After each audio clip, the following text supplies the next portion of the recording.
A lot of the things that we would think about as pathology are actually just adaptations to our experience. So is to dissociate and just mentally leave the situation, then that's what we'll do.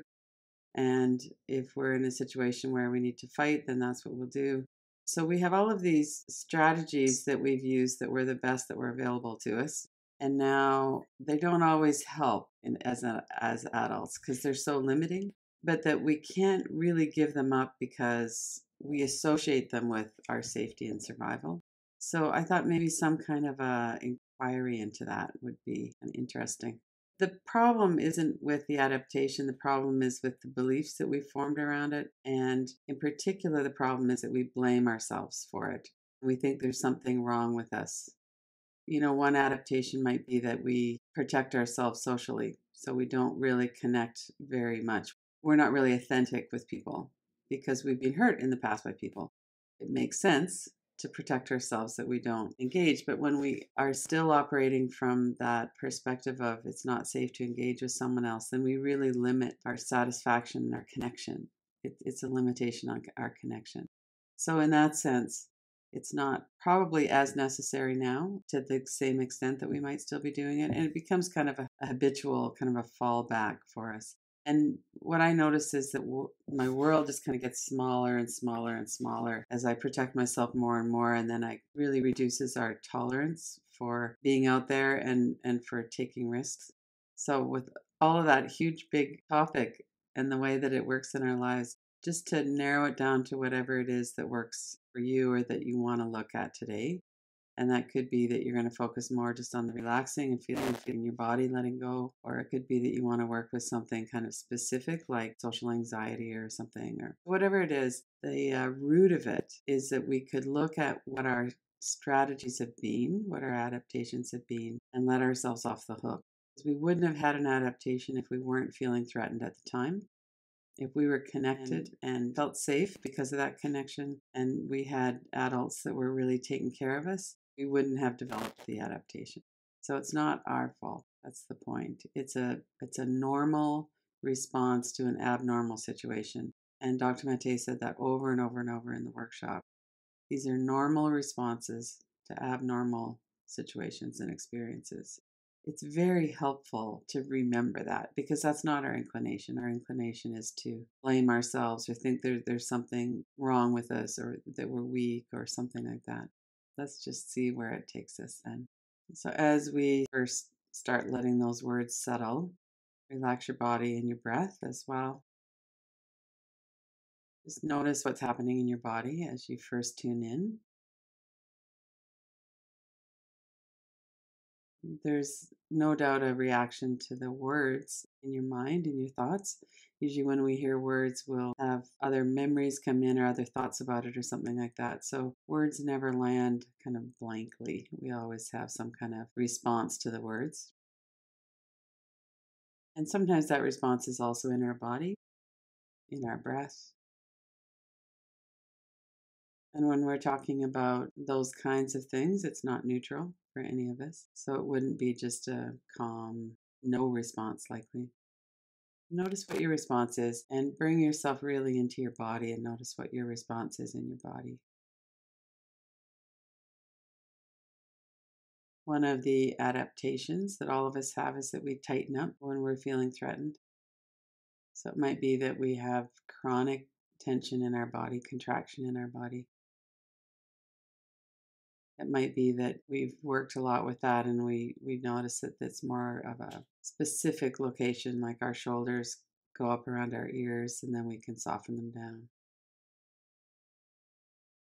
So we might have a location for tension, or it might be just an overall feeling. Our whole body feels like we're bracing ourselves for something. And take a few deeper breaths. That's another way to tune into what's happening in the body. We take a deep breath, we'll often notice if we're breathing shallow, for one thing, because there'll be a contrast there. But when we exhale on a deeper breath, it really helps us to soften our body. There's two ways that we can really work with our body. One is the physical muscles, and the other is relaxing our breath. And as we relax our muscles and relax our breath, we'll probably find that we're more noticing what's happening energetically in our body. It becomes a bit more available to us.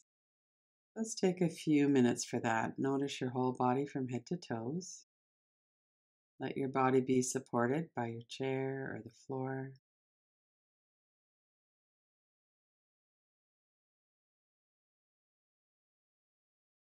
Really connect with the soothing qualities in your breath, that effortless softness as you breathe out and you just let yourself settle. And take your hands off the wheel of your breath for a bit. Just let your body breathe on its own. Just see what happens. What are the rhythms? Can you soften your belly? Notice if it feels good. If you're breathing more deeply a few times, what that feels like. What does your body want to do right now with your breath? Imagine that you're completely relaxed on a warm beach. The temperature is perfect, just warm enough. You're in a safe environment, and let all of the tension completely melt out of your body.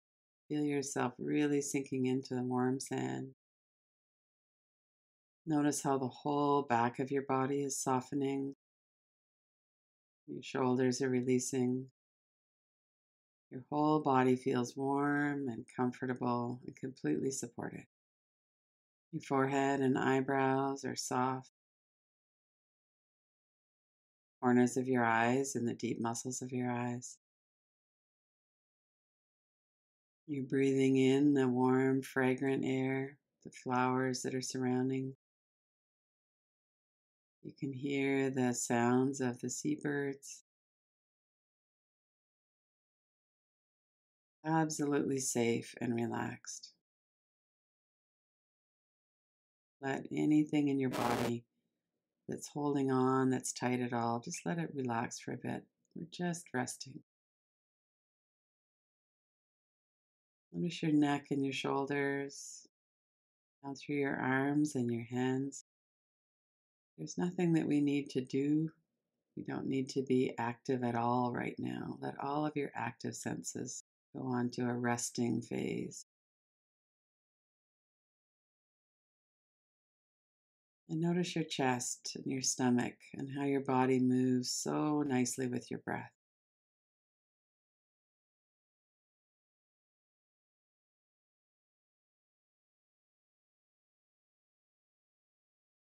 Your body is becoming so relaxed that there's no resistance at all to the breath.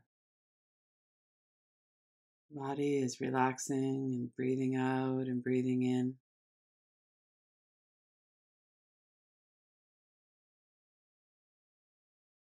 Bring your attention down through your hips and your legs. Feel the powerful muscles in your legs relax. There's no need for action in the world right now. Notice your feet, the soles of your feet. Move up to the hands, the palms of your hands, the top of your head, so that you're aware of your whole body, the periphery, the core, perceptions on your skin, the interior energy.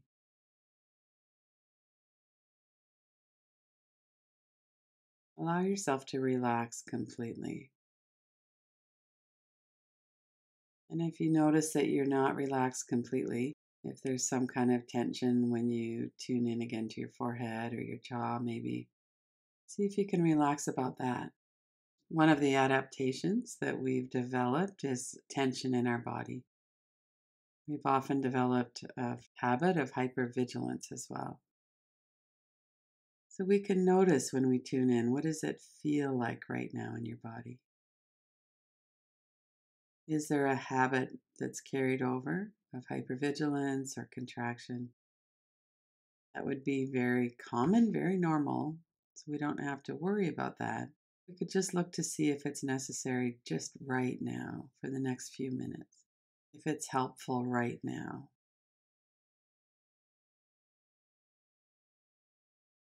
And if it's not, we could let it soften, let it relax. Another adaptation that happens is that our breath changes when we're feeling threatened in any way. And that might have been happening since we were very young. So we might have a habit of holding our breath or breathing shallow or not letting our stomach relax enough that the diaphragm can move. That's not your fault if that's happened. It's just an adaptation to tension or stress, pain. Notice that if that's what's going on. Notice the experience of your breath and see if you can really let it in that it's not your fault that your breathing pattern is the way it is. We develop these patterns in response to something going on in our lives. It's the way our nervous system works, it's the way our body works.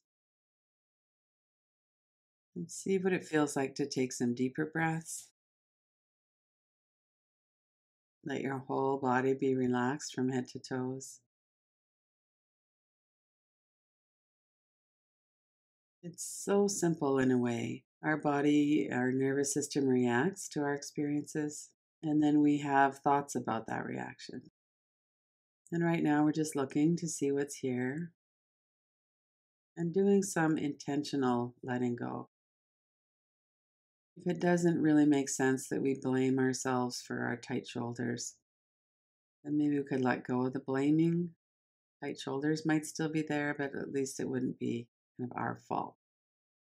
It's just a response in the nervous system. And if you were sitting with somebody who you love, maybe a young person, a child, and you notice that they had a tight body, you notice that they were holding their breath, just bring that picture to mind and see if that's something that you would judge them for. What would your response be to somebody, to a child who you notice was doing the same thing that you do, tightening up and maybe has a shallow or a very held breath? And what would the stories be about that in your mind? What would you kind of reflect on why that was the case? Just notice what comes up. We're not looking for anything in particular. We're just doing a practice of relaxing and breathing and looking.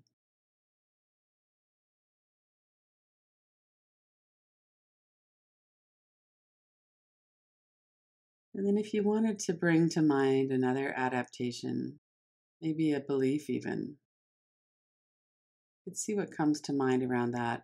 What are some of the other things that you might have done to get through stressful times? Could be binge watching TV, it could be eating, it could be drugs, it could be anything. Just look, what are some of the other ways that you've managed when things are really hard? And let's spend a couple of minutes just looking at that. You might be bringing up an image of it. If it's a distressing image, especially, you could tap on it or trace, put a frame around it, look at the space around the outside.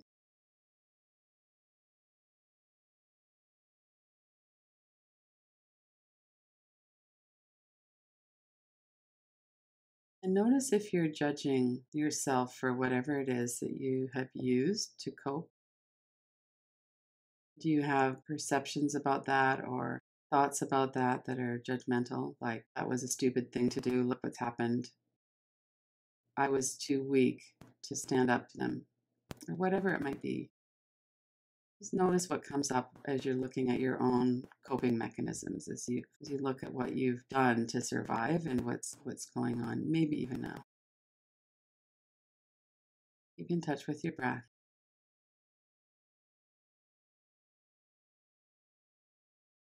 And then let's go back to that young person, whether it's you that you have in mind or whether it's maybe somebody else that you care about. They're young, they don't really know how to cope with what's going on. And maybe they're using that same mechanism that you are, that same coping strategy. Even though it's not working very well, even though there might be some consequences that aren't great about what they're doing. See if you can notice that with compassion. If there's room in that situation for some kindness.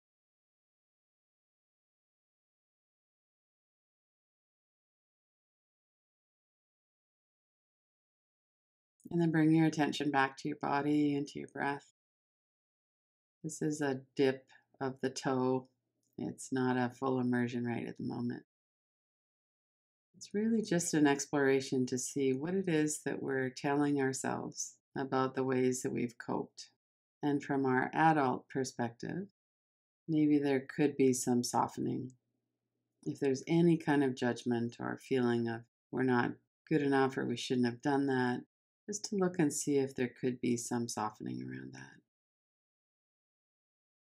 These are the background stories that really cause us a lot of suffering. And then as you come back to the group, stay connected with your body and with your breath. Might make a mental note if there's things that came up that you want to sit with more, if you want to go back into.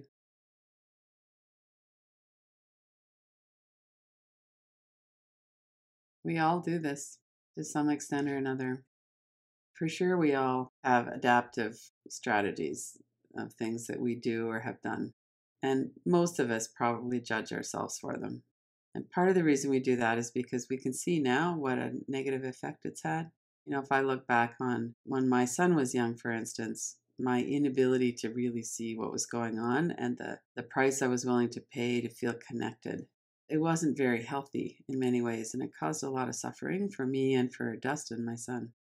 And I look back on that and it's taken me a long time. I mean, I still feel sad about it. And it's taken me a long time just to have some compassion that, given my history and given what was going on and the powerful drive that human beings have to feel connected, it's not a surprise the way that all worked. I can understand it now. Well, one of the things that I really experienced in that workshop was just another level of deepening into it's not our fault. It's not our fault that it happened to us, and it's not our fault the way we responded to it. It just isn't.